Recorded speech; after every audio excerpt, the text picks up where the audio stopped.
आवे। अरे तुमको अगर गानो सुननो हो ना, भजन सुनना हो, अगर भगवान की कथा सुननी हो, तुम तो गाइए, नारायण नारायण गाइए। हिरण्याक्ष ने क्रोध किया, अरे मुझसे आप युद्ध करिए। तभी नारद जी ने धीरे से कह दिया, अरे हमसे युद्ध करवो तो ना आवे, पर तुम्हारे ताई युद्ध करने वाला बता सकते हैं। तो कहने लगे, आप युद्ध करने वाला ही बताइए।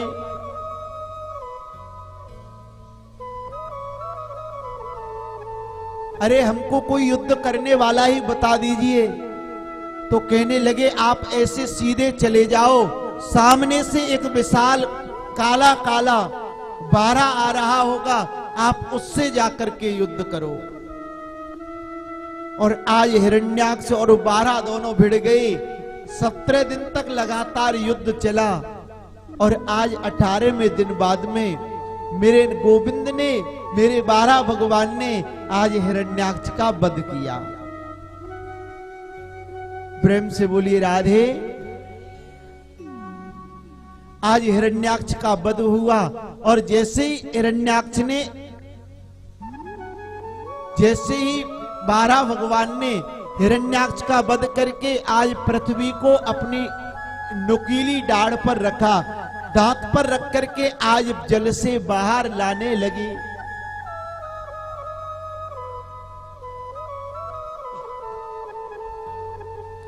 और जैसे ही जल से बाहर लाने लगे तो आज देखिए पृथ्वी को अभिमान हो गया। पृथ्वी सोचने लगी, अरे प्रभु का मेरे बगैर भी काम नहीं चला। देखो मेरे लिए प्रभु ने कैसा स्वरूप धारण किया, सबसे जो निकृष्ट स्वरूप है ना, वो धारण किया।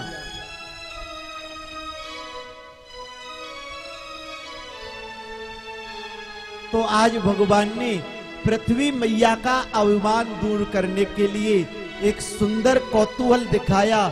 और आज भगवान कहां पृथ्वी को लेकर निकले? वृंदावन के पास में 12 घाट पर, यमुना जी के किनारे 6 घाट हैं, चीर घाट, कछुआ घाट, 12 घाट, ब्रह्म घाट। तो 12 घाट के पास में पृथ्वी को जैसे ही निकाला, पृथ्वी ने देखा सुंदर उपवन है, पक्षी कलरव कर रहे हैं,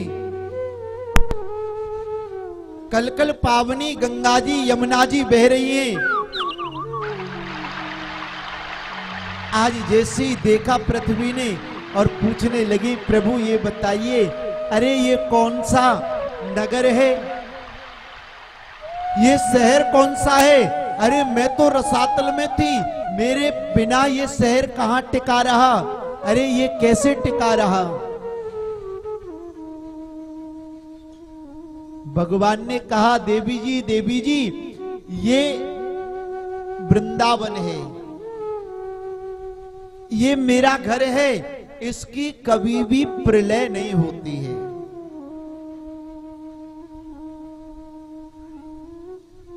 तीनों कालों में इसकी कभी प्रलय नहीं होती है। चाहे समस्त पृथ्वी का प्रलय काल में विलय हो जाए, लेकिन वृंदावन का विलय कभी नहीं होता। तो आज देवी ने निवेदन किया, प्रभु आप मुझे इसके दर्शन करवाइए ना। आज जैसे वृंदावन जाने को मन ललचाया, तो आज भगवान ने अपनी धरा को, वसुंधरा को आज वृंदावन के दर्शन करवाए। और जैसे वृंदावन में जाकर के बाके बिहारी को देखा, आज पृथ्वी मैया भी इतनी मोहित हो गई। आज सुंदर चूनर डाल करके, ताता थैया करके आज नाचने लग गई।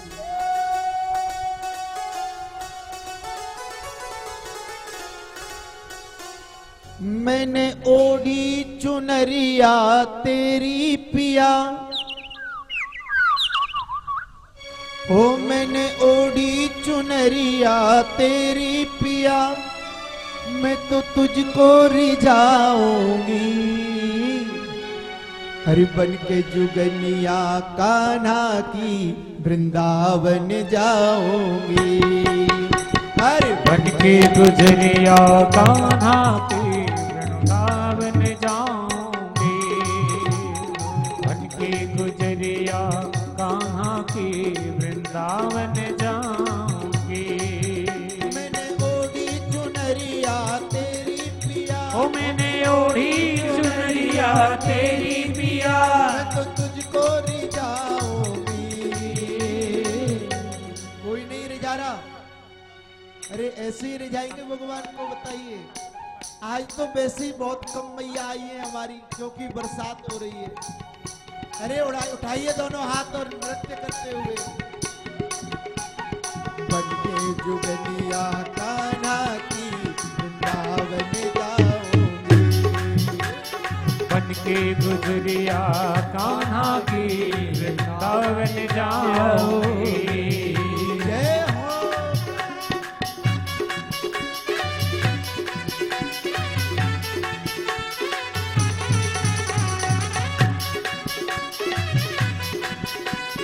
हरि बोल।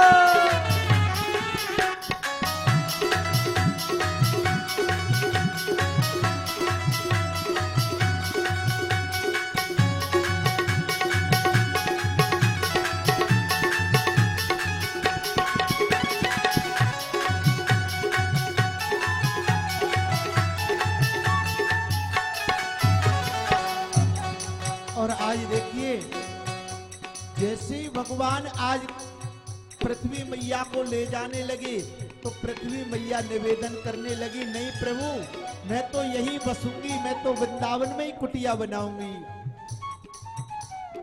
यमुना किनारे कुटिया बनाऊंगी। यमुना किनारे कुटिया बनाओगे। यमुना किनारे कुटिया बनाऊंगी। अरे यमुना किनारे कुटिया बनाओगे।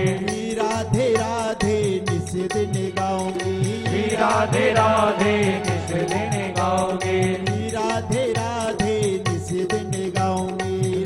राधे राधे निस दिन गाओगे।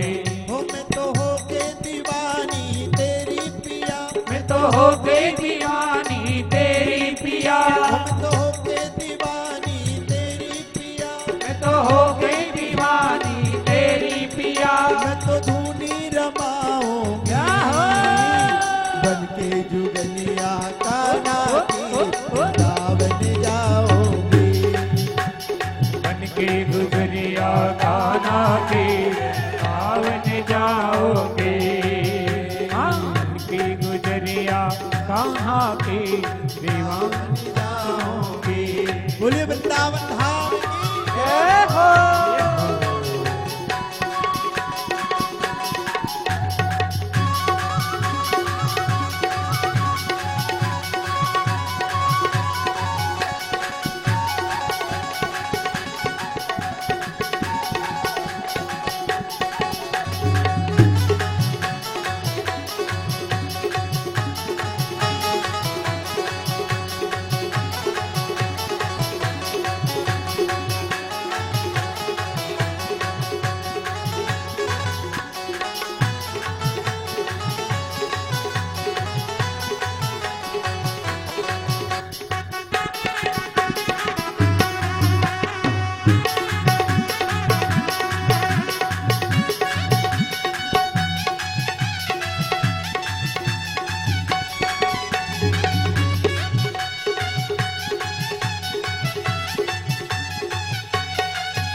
कृष्ण प्रिया को लाड लड़ाऊंगी। कृष्ण पिया को लाड लड़ाऊंगी। कृष्ण प्रिया को लाड लड़ाऊंगी। कृष्ण पिया को लाड लड़ाऊंगी। धीरे धीरे चरण दबाऊंगी। अरे धीरे धीरे चरण दबाओगे। धीरे धीरे चरण दबाऊंगी। अरे धीरे धीरे चरण दबाओगे। रूठे अगर जो मेरा पिया, रूठे अगर जो मेरा पिया। अरे रूठे अगर जो मेरा पिया, अरे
बिहारी से नेह लगाऊंगी, बांके बिहारी से नेह लगाऊंगी, बांके बिहारी से नेह लगाऊंगी, बांके बिहारी से नेह लगाऊंगी। सावरिया को मन में बसाऊंगी, अरे सावरिया को मन में बसाऊंगी, राधा रानी को मन में बसाऊंगी, राधा रानी को मन में बसाऊंगी। आबे जहां से मेरा पिया, आबे जहां से मेरा पिया, अरे आबे जहां से मेरा पिया, आबे जहां से मेरा पिया। मैं तो फूल बिछाऊंगी, बनके जुगनिया कान्हा के वृंदावन जाऊंगी, बनके गुजरिया कान्हा के वृंदावन जाऊंगी। अरे बनके गुजरिया कान्हा के वृंदावन जाऊंगी।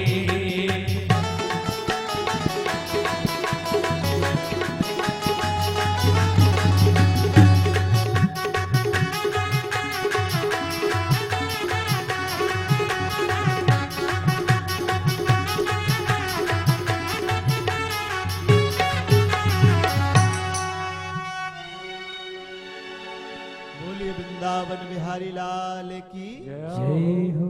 जय जय श्री राधे।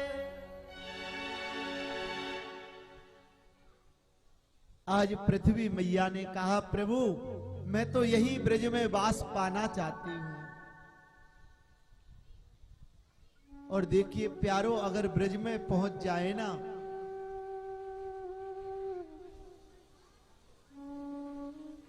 अब देखिए कल इतनी बड़ी भीड़ थी लेकिन कल किसी ने बातें नहीं की, और आज इतनी सी मैयाएं फिर भी इतनी बातें कर रही हैं। प्रेम से बोलिए राधे। और सच में कान्हा से प्रेम तो तुम ही करती हो मैया जो यहां बैठी है। अगर वो प्रेम करती ना जो रोजाना आती है, तो वो इस बरसते मेह में भी आज भी कथा सुनने आती है। लेकिन सच्चा प्रेम तो आप सभी करते हैं जो यहां बरसात में भीगते हुए आए हैं। तो आज जैसी पृथ्वी मैया ने निवेदन किया, और जब भी ब्रज में जाएं अपन, तो ब्रज में जाकर तो हमें भगवान से यही मांगना चाहिए, अरे विधाता हम तुझ पर झोली फैलाकर मांगते हैं, तुम हमें इस ब्रज में वास दे दो।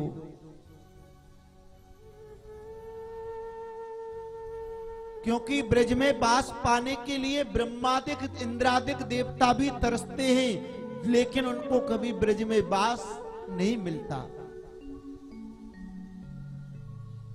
और देखिए हमारे कानपुर वाले भक्तों का बड़ा ये भाव रहा है और ये निवेदन रहा है कि आप सभी भक्तों ने ऐसा आग्रह किया कि ब्रज धाम में अपना एक कुटिया होनी चाहिए।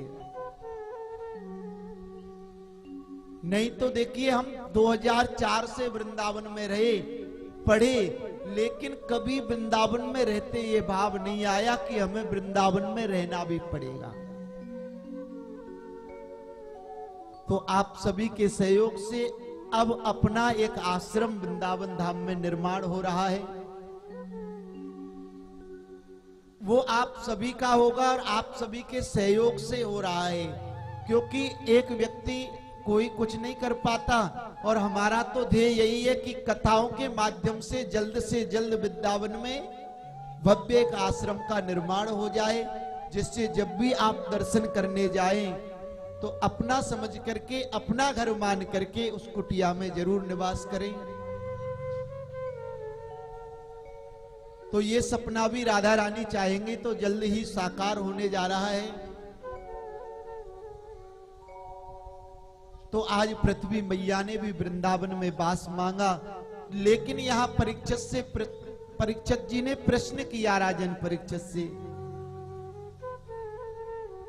कि महाराज ये बताइए कि ये राक्षस पुत्र कौन पुत्र थे? अरे ये राक्षस कौन बने, पूर्व जन्म में इनका क्या विधान था।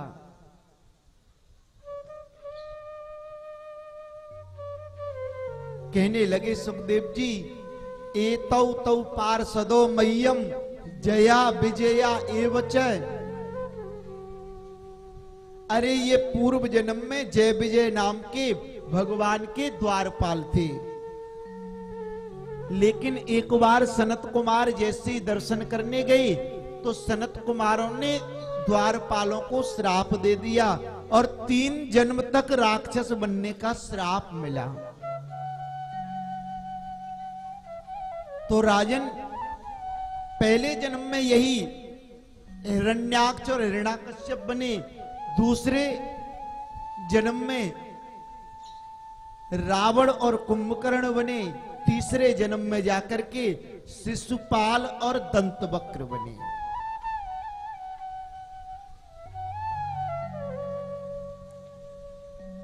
जैसे ही 12 भगवान की कथा श्रवण करवाई, इसके बाद में आज सृष्टि का विस्तार श्रवण कराने लगे कि सृष्टि के विस्तार में देखिए,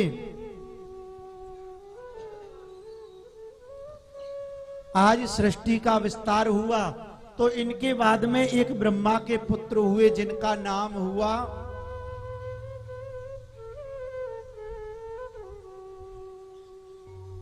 करदम महाराज। और करदम किसे कहते हैं? करदम उनका नाम नहीं था, करदमन इति इंद्रिया इति करदमा, जो अपनी इंद्रियों का दमन कर दे उसे कहते हैं करदम।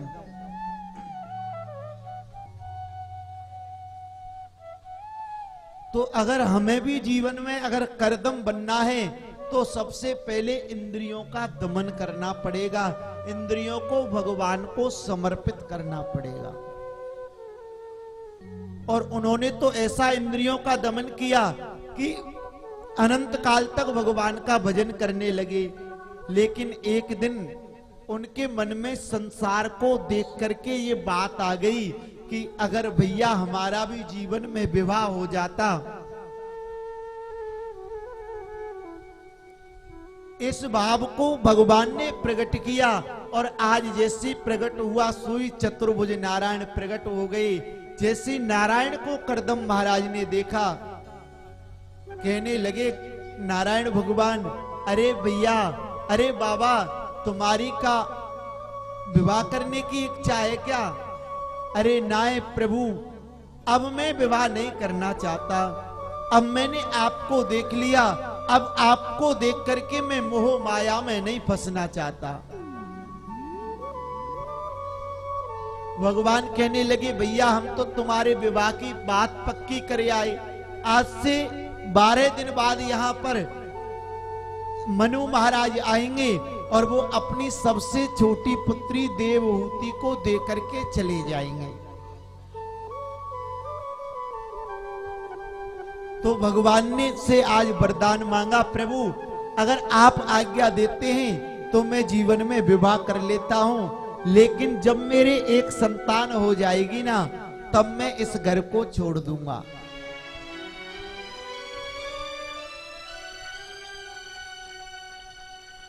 भगवान ने तथास्तु कह करके आज वरदान दिया और आज जैसे ही मनु महाराज आए, करदम महाराज का विवाह देवहूति के साथ में हुआ। तो प्यारो हरी इच्छा ऐसी हुई कि करदम महाराज के कभी भी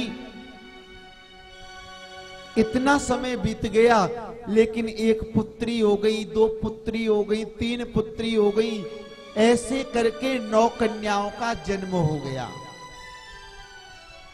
और भगवान ने वचन दिया था कि एक पुत्र होते घर को छोड़ देना, तो अब पुत्र नहीं हुआ तो भगवान से निवेदन किया, अरे प्रभु तुमने कहा मुझे मोह माया में फंसा दिया, मैं तो इतना बढ़िया अच्छा भजन कर रहा था, लेकिन अब तो आप कम से कम एक पुत्र दे दो, और जब मेरे पुत्र हो जाएगा मैं घर को छोड़ करके चला जाऊंगा।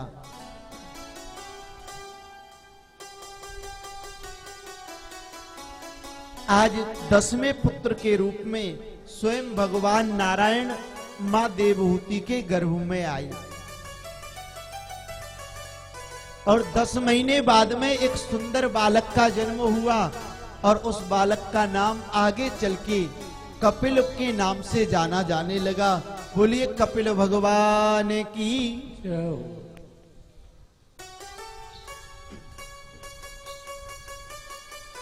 जैसे ही आज कपिल भगवान का जन्म हुआ तो देखिए प्यारों, सबसे पहले करदम महाराज ने अपनी 9 पुत्रियों का विवाह किया। और विवाह कैसे किया? ऐसे नहीं किया, अरे उन्होंने अपनी सभी पुत्री ऋषियों को ब्याह दी। अरे ऋषियों को उनको दान किया। जो कला नामक बेटी हुई उसे मरीचि के लिए प्रदान किया। अनुसुईया नाम की बेटी हुई, वो अत्रि मुनि को ब्याही गई। अरुंधति नामक बेटी हुई, उसको वशिष्ठ मुनि के लिए दिया गया। एक कन्या को भृगु मुनि के लिए दान किया गया। ऐसे करके आज 9 कन्याओं का विवाह हो गया। और जैसे आज 9 कन्याओं का विवाह हुआ, करदम महाराज घर छोड़ करके चले गए। और जैसे ही घर छोड़ करके गई, पीछे से मैया ने जैसे ही बालक को देखा, बालक की क्रियाकलापों को देखा, तो मैया ने ये मन में सोच लिया कि मेरा बेटा बहुत ही चमत्कारी बेटा है। क्योंकि कहते हैं कि होनहार बिरबान के होत चीकने पात। अरे जो सपूत बालक होता है ना, उसके तो पैर पालने में ही दिख जाते हैं। तो आज मैया ने देखिए सुंदर व्यासपीठ का आज निर्माण किया और व्यासपीठ पर अपने बेटे को विराजमान किया। और जैसे ही आज मैया अपने बेटे से सत्संग करने लगी,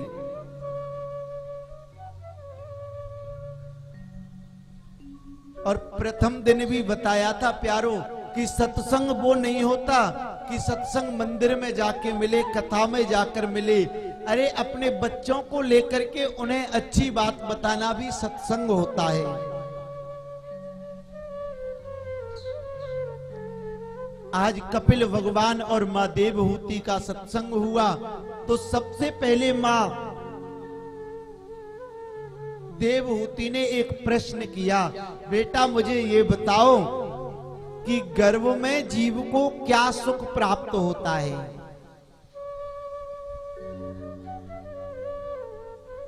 कपिल भगवान कहने लगे, मैया गर्भो दुखम भूतो न भविष्यति। अरे मैया, तुम जिस गर्भ की बात कर रही हो ना, गर्भ में बालक को जितना कष्ट होता है, इतना ना तो वो कभी भूतकाल में पाता है और ना कभी भविष्य काल में देख पाता है।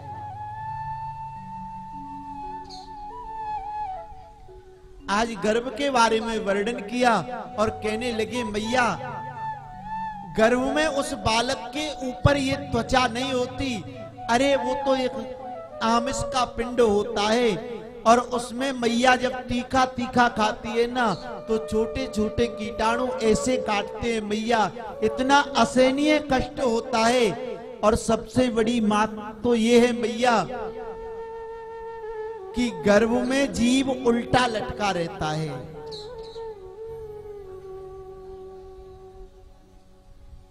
और उल्टे लटकते हुए उसको असहनीय पीड़ा होती है। मैया तुम एक दिन उल्टा लटक करके अगर आप देखें तो आप सोचेंगे कि आपको कैसा अनुभव हो। मैया गर्भ में जीव तो 9 मास लटका रहता है,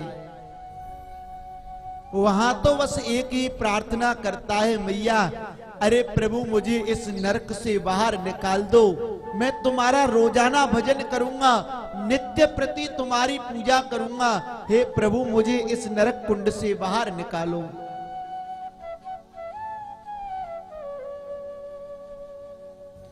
अब आप बताइए, गर्भ में इतनी प्रार्थना करता रहता है जीव,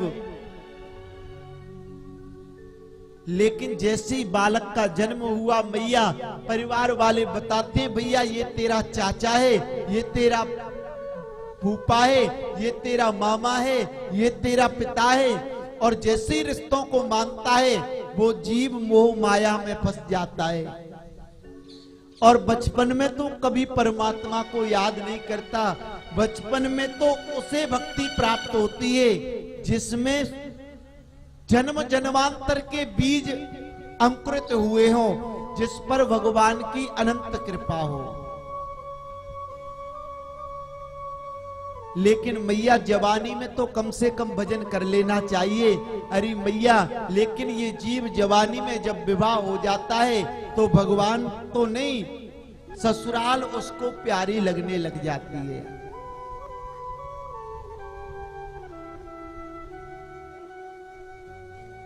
इसलिए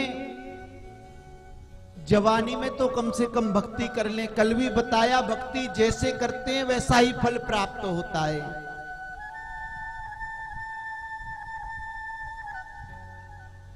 ना राम नाम लीनो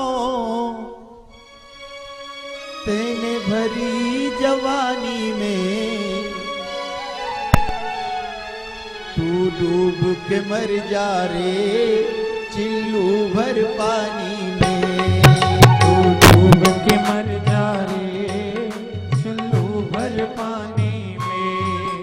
ना राम नाम लीनो, ना हरि को भजन कीनो, दिन भरी जवानी में तू डूब के मर जा रे चिल्लू भर पानी में। तू डूब के मर जा रे सभी गाइए। चिल्लू भर पानी में। तू डूब के मर जा रे चिल्लू भर पानी में। हाँ, तू डूब के मर जा रे चिल्लू भर पानी। जय हो।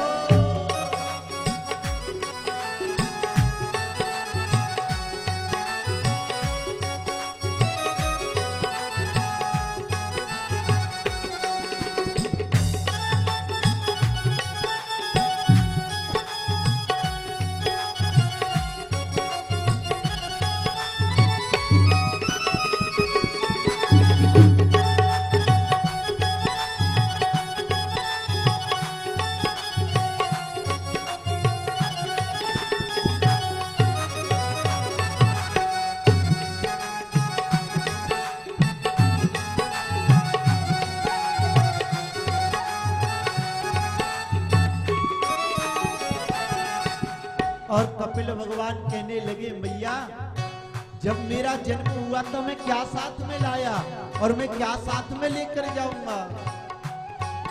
कहलायो आटी में मिल जाए गो माटी में। कहलायो माटी में मिल जाए गो माटी में। कहलायो आटी में मिल जाए गो माटी में। कहलायो आटी में मिल जाए गो माटी में। तू एक इतना प्यारे कस जाए गो काठी में। तू एक बिना प्यारे फंस जाए गो काठी में। पानी को बबूला है, पानी को बबूला है, मिल जाए वो पानी में। तू डूब के मर जा रे चुल्लू भर पानी में। तू डूब के मर जा रे चुल्लू भर पानी में। ना राम नाम लीनो तेने भरी जवानी में। ना राम नाम लीनो तेने भरी जवानी में। तू डूब के मर जा रे चुल्लू भर पानी में। हाँ, तो डूब के मर जा रे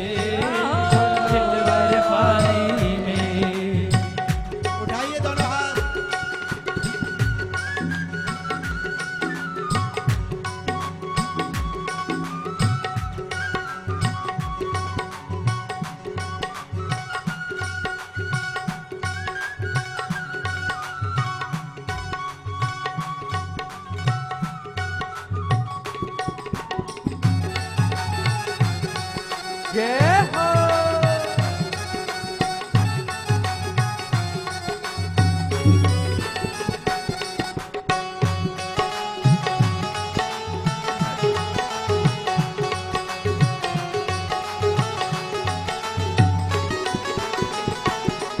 क्यों करता तेरा मेरा, क्यों करता तेरा मेरा, यहाँ कुछ भी नहीं है तेरा, यहाँ कुछ भी नहीं है तेरा।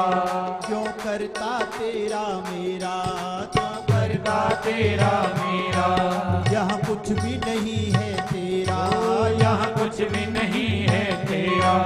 तेरा एक कितना होगा प्यारे मरघट में डेरा, तेरा एक दिना होगा प्यारे मरघट में डेरा। कछु कमा के ले जा रे, कछु कमा के ले जा रे अपनी जिंदगानी पानी में, में तू डूब के मर जा रे। चुल्लू भर पानी में तू डूब के मर जा रे। चुल्लू भर पानी में ना राम नाम लीनो तेने भरी जवानी में। ना राम नाम लीनो तेने भरी जवानी में। तू डूब के मर जा रे चुल्लू भर पानी में। हाँ डूब के मर जा रे चुल्लू भर पानी में। जय हो प्यारे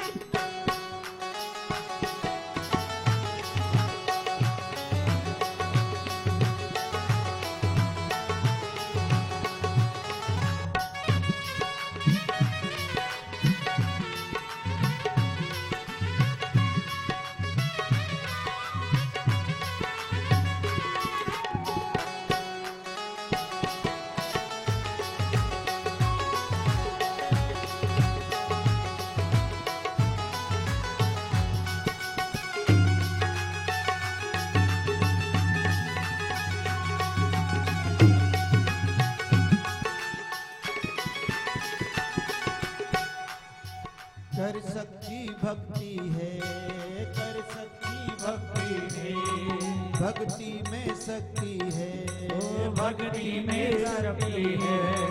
कर सच्ची भक्ति है, कर सच्ची भक्ति है। भक्ति में शक्ति है, भक्ति में शक्ति है। भक्ति से तो भैया मिल जाएगी मुक्ति है, भक्ति से तो भैया मिल जाएगी मुक्ति रे।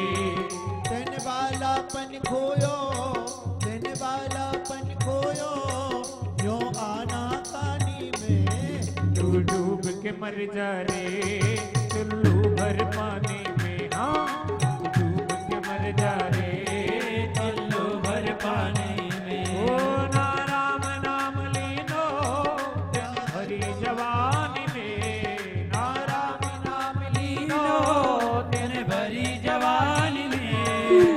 डूब के मर जा रे चुल्लू भर पानी में। हाँ डूब के मर जा रे चुल्लू भर पानी में। तू डूब के मर जा रे चुल्लू भर पानी में। तू डूब के मर जा रे चुल्लू भर पानी में। ना राम नाम लीनो तेने भरी जवानी में। ना राम नाम लीनो तेने भरी जवानी में। तू डूब के मर जा रे चुल्लू भर पानी में। हाँ मर जा रे चुल्लू भर पानी में। तू डूब के मर जा रे चुल्लू भर पानी में। हाँ डूब के मर जा रे चुल्लू भर पानी में।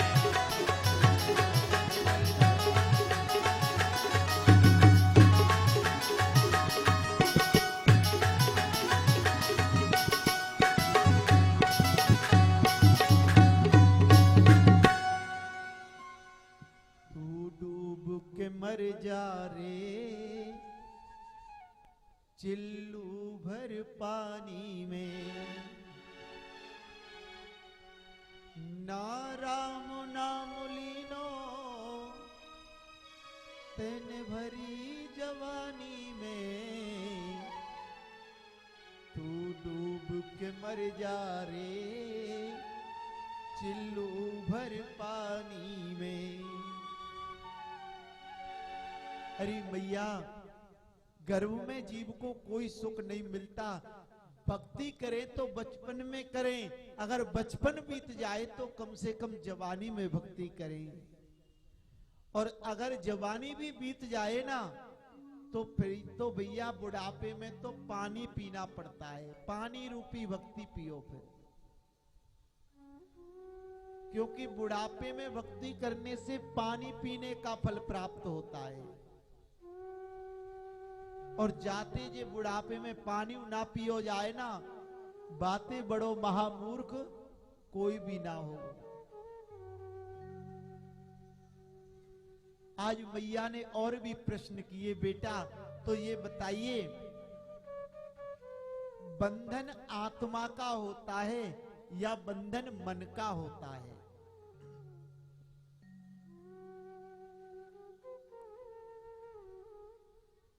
तो देखिए प्यारो, भगवान गीता में अर्जुन को बताते हैं, अर्जुन अगर तुम्हारे मन ने ये मान लिया कि मैं इन परिवार वालों के बिना कैसे जीऊंगा, अरे ये संसार वाले, मेरा चाचा मेरा भतीजा मेरे बगैर कैसे रह पाएगा, तो वो व्यक्ति संसार में बंध जाता है।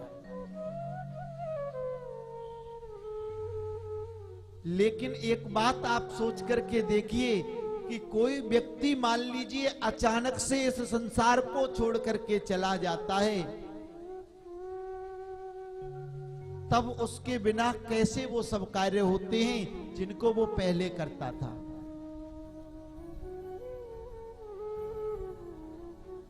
अरे फिर भी सुचारू रूप से सभी कार्य होते हैं ना, लेकिन ये जीव मेरा मेरा मैं कर रहा हूं, मैं कर रहा हूं, ये मैं उसकी कभी खत्म नहीं होती। एक दिन वो मर जाता है लेकिन मैं नहीं जाती।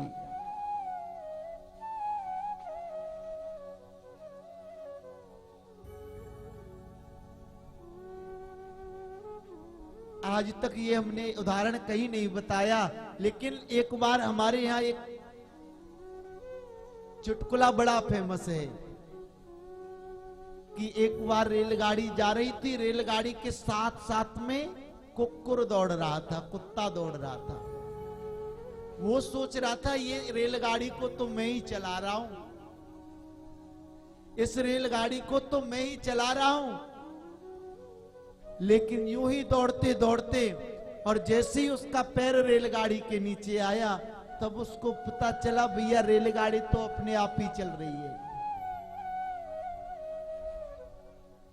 ऐसी जीव ऐसे मानता है कि घर में अरे मैं ये कर रहा हूं, मैं ये कर रहा हूं, अरे मैं ही सब घर का खर्चा चला रहा हूं, मैं कमा के लाता हूं। भैया कल को तू मर गयो तो फिर कौन कमा के लाएगो, फिर कौन खिलाएगो? सोचने की बात है। तो वो व्यक्ति ये सोचता रहता है कि ये गृहस्थी मेरे सहारे चल रही है, मेरे द्वारा सब कुछ हो रहा है।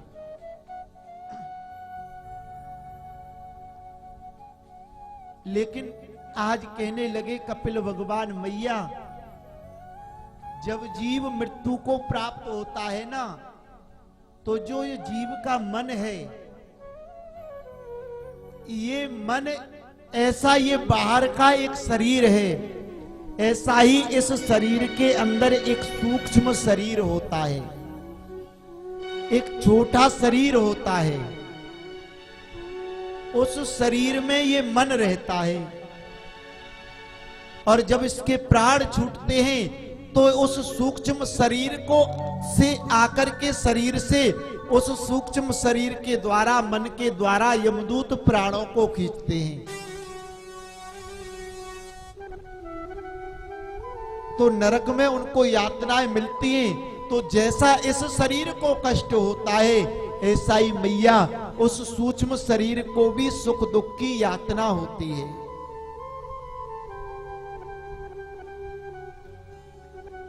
और मैया मन की गति तो इतनी प्रबल है कि कभी मन यहां से बैठे बैठे सोचेंगे अभी मन हमारा दिल्ली पहुंच जाएगा, अभी मन ना जाने कहां पहुंच जाएगा।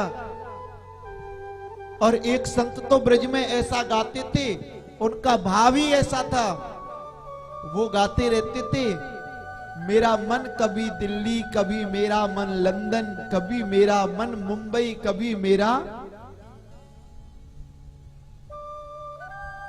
मन कलकत्ता। वो शहरों को नाम ले लेकर के अपने मन को उपाधि देते थे। इस मन की गति इतनी तेज है, गीता में भगवान अर्जुन को बताते हैं कि अर्जुन, जैसे वायु के वेग को अगर कोई रोकना चाहे, वायु के वेग को तो रोक सकता है, लेकिन मन की गति को नहीं रोक सकता। उससे भी कठिन है इस मन की गति। अब आप सोचिए, अगर हम छाता लेकर के चल रहे हैं और तनिक जोर से हवा आ जाए तो हम उस छाते को नहीं पकड़ पाते। उस पवन में कितना वेग होगा, उससे तेज गति है इस मन की। तो मैया ने निवेदन किया, बेटा ये बताइए मन को स्थिर कैसे किया जा सकता है, मन की चंचलता को कैसे रोका जा सकता है।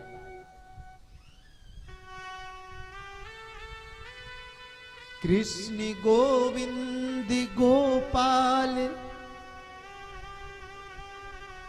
गाते चलो, मन को विषयों से हरदम हटाते चलो। कृष्ण गोविंद गोपाल गाते चलो। अरे मैया, भगवान का भजन, भगवान का नाम का संयम अगर मन पर लगाएं,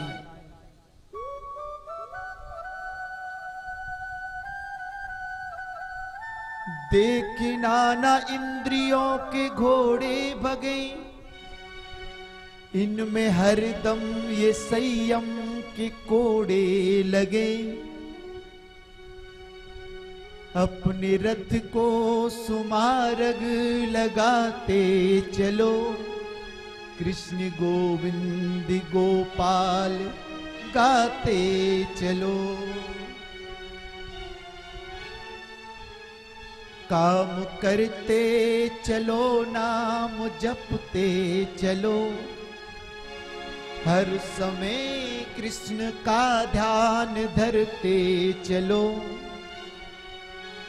काम की वासना को मिटाते चलो, कृष्ण गोविंद गोपाल गाते चलो। दुख में तड़पो मती, सुख में फूलो मती, प्राण जाए मगर नाम भूलो मती। मुरली वाले को मन से रिझाते चलो, कृष्ण गोविंद गोपाल गाते चलो। अरे मैया, कृष्ण गोविंद गोपाल का कीर्तन करते करते भगवान में मन को लगा करके हमें जीवन को जीना चाहिए। और मैया, जीवन में हमें चाहे सुख हो चाहे दुख हो, कितनी भी कठिनाइयां आए, लेकिन मैया जब तक इतना बड़ा पत्थर नदी में लुढ़क लुढ़क करके घर्षण करते करते छोटा सा सालिग्राम नहीं बन जाता, तब तक उसकी पूजा नहीं होती, या फिर उसमें से छल कपट अहंकार नहीं जाता। ऐसे ही संसार में रह करके काम क्रोध लोभ मद मोह सबसे लड़ते चलो, जूझते चलो, कठिनाइयों से लड़ते चलो। और जब कठिनाइयों को झेलते झेलते, दुखों के पहाड़ों को झेलते झेलते जब हम सालिग्राम की आकृति में पहुंच जाएंगे ना, तब हमें पूर्ण ब्रह्म की अनुभूति होगी और पूर्ण आनंद की प्राप्ति होगी।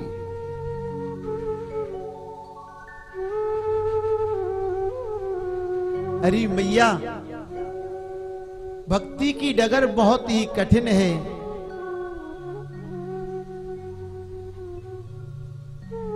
भक्ति की राह पर चलना साधारण बात नहीं है। अरे मैया, खड़क की धार पर चल सकते हैं, लेकिन हम भक्ति की राह पर नहीं चल सकते।